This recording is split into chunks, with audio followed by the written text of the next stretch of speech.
জানো মাধবী, কিছু স্মৃতি থাকে যা বয়স বাড়ার সাথে সাথে আরো স্পষ্ট হয়। মুছে তো যাই না, বরং যেন প্রতিটি নিঃশ্বাসে মিশে থাকে।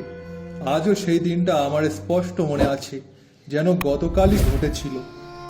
কি হয়েছে গো? আজ এত মন খারাপ কেন? তোমার চোখ এমন ছলছল করছে, যেন বহু বছরের জমে থাকা কষ্ট আজ বেরিয়ে আসতে চাইছে। হ্যাঁ বাবা, তুমি কিছু বলতে চাও? তোমার চোখ দেখে মনে হচ্ছে অনেক কষ্ট হচ্ছে। আমার মায়ের কথা বলছিলাম। তার স্মৃতি, বিশেষ করে সেই এক রাতের গল্প, বহু বছর আগে, এক বর্ষার দিন। আজও সেই দিনটা আমার কাছে এক রহস্য, যার কোনো ব্যাখ্যা আমি খুঁজে পাইনি। আমি তখন সবে শহরে এসে কাজ শুরু করেছি। অভাবের তাড়নায় গ্রামে মাকে একা ফেলে আসতে হয়েছিল, এক প্রকার বাধ্য হয়েই। তুমি যখন শহরে গেলে তখন কি তোমার খুব কষ্ট হয়েছিল? মাকে একা রেখে যেতে নিশ্চয়ই খুব অসহায় লাগছিল। কষ্ট সে আর বলার মতো নয়। বুকের ভিতরটা খা খা করত। প্রতি মুহূর্তে মনে হতো মা কেমন আছে, একা একা কি খাচ্ছে, অসুখ বিসুখ করলে কে দেখবে। মায়ের চিঠি আসতো বটে, কিন্তু তাতে কেবলই মন কেমন করা কথা থাকতো। কাজের চাপে সেভাবে খবর নিতে পারিনি। এই অপরাধ বোধ আজও আমাকে কুড়ে কুড়ে খায়। প্রতি রাতে স্বপ্ন দেখতাম মায়ের মুখ। সেই স্বপ্নগুলো আজও আমাকে ঘুমাতে দেয় না। তুমি কি তখন গ্রামে ফিরতে পারতে না বাবা? শহর কি তোমাকে আটকে রেখেছিল, নাকি অন্য কোনো কারণ ছিল? সে পরিস্থিতি ছিল না রে। শহরে সবে কাজ পেয়েছি, রোজগার অল্প। গ্রামের বাড়িতে অভাব নিত্য সঙ্গী ছিল। কিন্তু মাস কয়েক পর থেকেই মায়ের জন্য মনটা বড্ড আনচান করতে লাগলো। বুকের ভেতরটা কেমন খালি খালি লাগতো। রাতে ঘুম আসতো না। মনে হতো মা কেমন আছে, একটু যদি দেখে আসতে পারতাম। আর সেই টানেই হঠাৎ একদিন সব ছেড়ে গ্রামের পথে রওনা হলাম। আমার বয়স তখন 20-30-এর মতো। তখন আমি জানতাম না কি অপেক্ষা করছে আমার জন্য। এক অদ্ভুত অনুভূতি আমাকে গ্রাস করেছিল। এই পথ দিয়ে কতবার স্কুলে যেতাম, কতবার মায়ের হাত ধরে হেঁটে যেতাম। কত স্মৃতি জড়িয়ে আছে এই পথে। মায়ের সাথে কত হাসি কথা, কত আবদার। আজ কতদিন পর ফিরছি, প্রায় 2 বছর। মায়ের কোনো খবর নেইনি। মা জানি কেমন আছে। মা আমাকে দেখে কতই না খুশি হবে, কতই আদর করবে। আমি মাকে এবার শহরে নিয়ে যাব। আমাদের ছোট্ট একটা সংসার হবে। সেখানে মা আর কষ্ট পাবে না।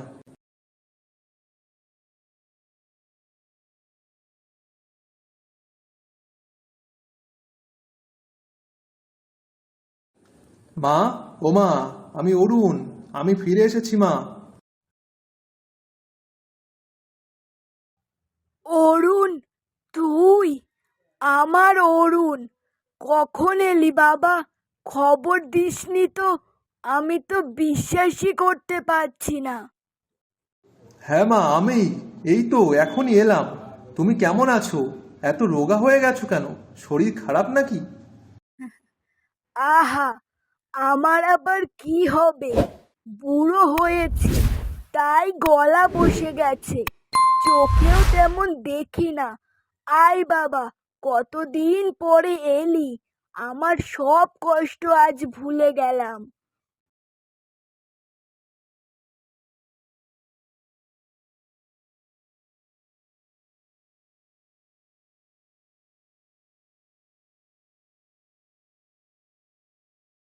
মা, তুমি এত রোগা হয়ে গেলে কেন? একা একা থাকো, ঠিক মতো খাও না বুঝি? ডাক্তার দেখাওনি কেন? আমাকে একটু জানালে আমি শহরের কাজ ছেড়ে চলে আসতাম তো। আহা, একা একা কি খাবো বল? তোর জন্য চিন্তা করতে করতে পেট ভরে থাকে। এখন যখন এলি, কিছু রান্না করি চল। তোর প্রিয় শাপলা ভাজা আর পুঁটি মাছ আছে। পুঁটি মাছ? এত রাতে তুমি কোথায় পেলে মা?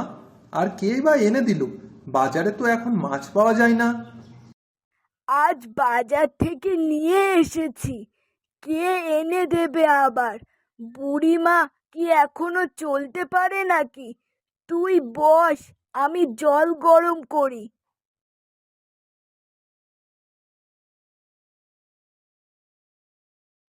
মা, তোমার শরীরটা ঠিক লাগছে না আমার।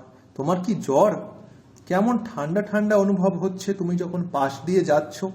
কাল একবার ডাক্তার দেখাবো। আহা, আমি ঠিক আছি। জ্বর টর কিচ্ছু না। এই বর্ষায় এমন হয়, তোর অত চিন্তা কিসের? তোমাকে নিয়েই তো আমার এত চিন্তা মা। যদি আমার পাশে সবসময় থাকিস তাহলে আর কোনো চিন্তা নেই। তুই ছাড়া আমার আর কে আছে বাবা? আমি জানি মা, আর কোনোদিন তোমাকে কষ্ট দেব না।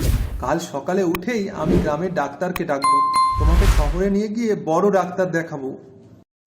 থাকবে বাবা এই সব কথা। আমার দিন তো ফুরিয়ে এসেছে। এখন শুধু তুই আমার পাশে থাক, আর কিছু চাই না। মা, তুমি কি বলছো? তোমার কিচ্ছু হবে না, আমি এসেছি তো। সময় হলে সবাইকেই যেতে হয় বাবা, এটা প্রকৃতির নিয়ম। শুধু তুই আমার কথাগুলো মনে রাখিস, আমাকে ভুলে যাস না।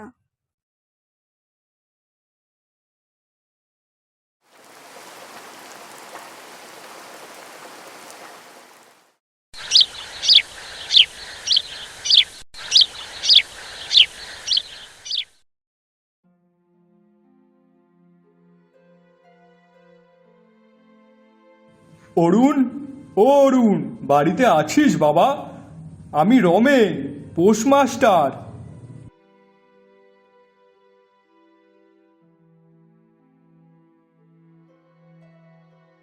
হ্যাঁ কাকা, আমি এসেছি। কি হয়েছে এত সকালে? আমি তোকে এই চিঠিটা দিতে শহরে গিয়েছিলাম বাবা, তোর মায়ের শেষ চিঠি। কিন্তু সেখানে গিয়ে শুনলাম তুই গ্রামে ফিরে এসেছিস, তাই চিঠিটা নিয়ে আবার ফিরে এলাম। মায়ের শেষ চিঠি? মানে কি কাকা? কি বলছো তুমি এসব? মা তো ভিতরে শুয়ে আছে। কাল রাতে আমি মায়ের সঙ্গেই তো ছিলাম। কি বলছিস অরুণ? তোর মা তো পরশু রাতেই মারা গেছে। গত দুদিন ধরে পুরো গ্রাম শোক করছে। তোর মা জ্বরে ভুগছিল, বিনা চিকিৎসাতেই মারা গেছে। আমি তোকে খবর দিতে গিয়েছিলাম, কিন্তু তুই তো ছিলি না। না, এ হতে পারে না। এ কি করে হয়? মা মারা গেছে? আমি বিশ্বাস করি না। মা যদি মারা গিয়েই থাকে তাহলে কাল রাতে আমার সাথে কে ছিল? কে আমাকে খাবার দিল? কাকা, নিশ্চয়ই তোমার ভুল হচ্ছে।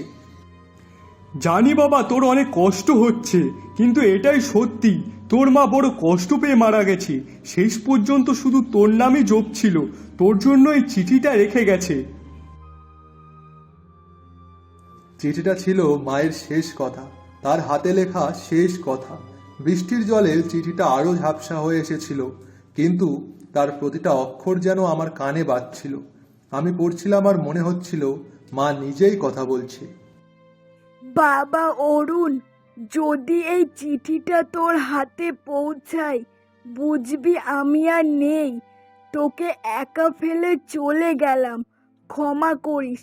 জানিস, শরীরটা বড় দুর্বল হয়ে গিয়েছিল।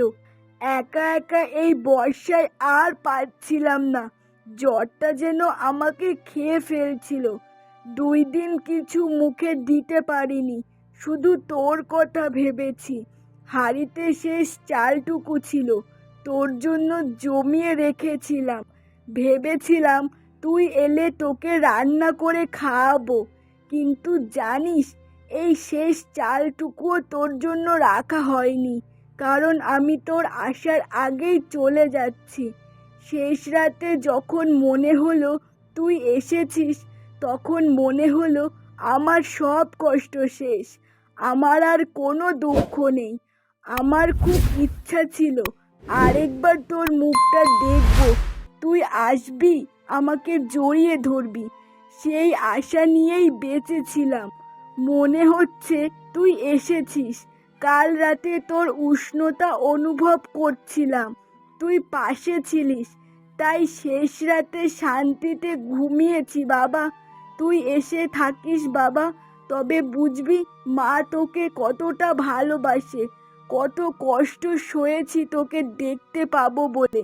তোর সেই ছোটবেলার মতন, যখন তোর জ্বর হতো আমি রাত জেগে তোর পাশে বসে থাকতাম।